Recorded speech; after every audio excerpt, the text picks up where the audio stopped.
So root vegetables are really versatile and there are many different kinds. I'm going to talk about the growing habits of two root vegetables, onions and parsnips. So onions can be started from seed, or more commonly, they're started from bunches of tiny onion plants, which are called onion sets. Onions have a very long growing season. Most onions take over 100 days to grow from a seed into the onion bulb that you eat. Today we're going to talk about bulbing onions, the onions where you eat the bulb. There's several other different kinds of onion plants, such as scallions, green onions, chives. They're all in a family called the allium family. Well, bulbing onions are also in the same species of that family. They're called Allium cepa. And members of that group will actually start to form the onion bulbs when a certain length of day is reached. If you've ever heard of long day onions and short day onion varieties, this refers to the length of daylight at which the onion will actually start to form a bulb.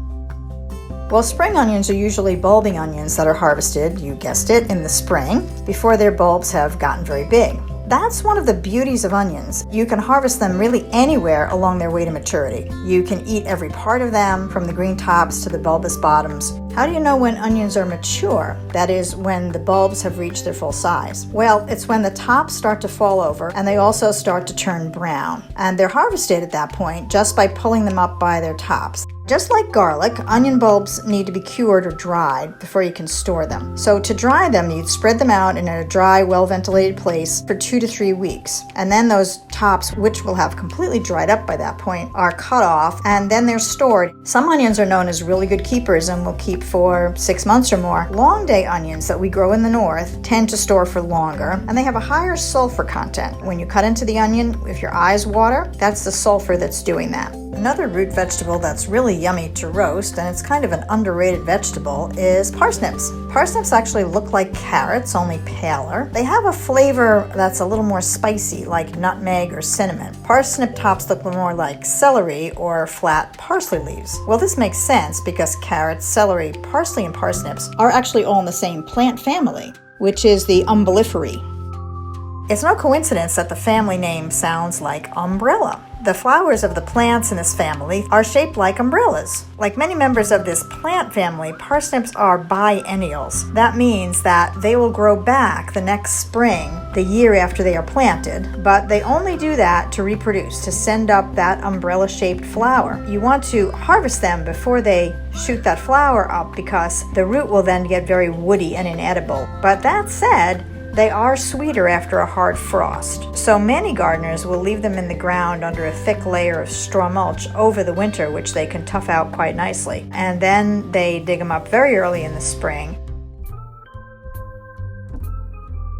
A lot of root vegetables can be rich in carbohydrates, but with that being said, most root vegetables are an excellent source of fiber, which is a complex carbohydrate that helps to balance our blood sugars and keep us fuller for longer. They're also rich in a variety of antioxidants, which are naturally occurring pigments in fruits and vegetables that help to reduce our cancer risk. Today I'm filming roasted root vegetables. You can really use this recipe for a lot of different vegetables, not just our root veggies. I'm roasting beets, radishes, carrots, and onions, but some other root vegetables you might see in store include turnips, rutabagas, and potatoes. Our spices include paprika, garlic powder, and of course, we always use olive oil, salt, and pepper. Okay, first things first, we'll wash and chop our radishes. You can try and make everything uniform in size so they roast evenly too. A good rule of thumb for all these round vegetables is to cut them so you can lay them on their flat side, as you see me doing here. It's far easier to handle and a much safer way to cut things. And now we'll chop our carrots. You can chop the ends off of your 2 carrots and save them for stock. Do your best to make them equivalent sizes like your radish pieces, but it doesn't need to be perfect. We'll chop our onion next. Same method as before. Try to cut the onion in half so you can lay it on its flat side. After you've peeled your onion, you can lay it on the flat side for safe cutting. Make lengthwise cuts from root end to stem end. Then you can make your crosswise cuts, then you've got nice and even chunks of onion. Now we've got the same idea with our beets. We'll chop off the end, then place it cut side down. Then you can try and chop the beets into as uniform pieces as you can get.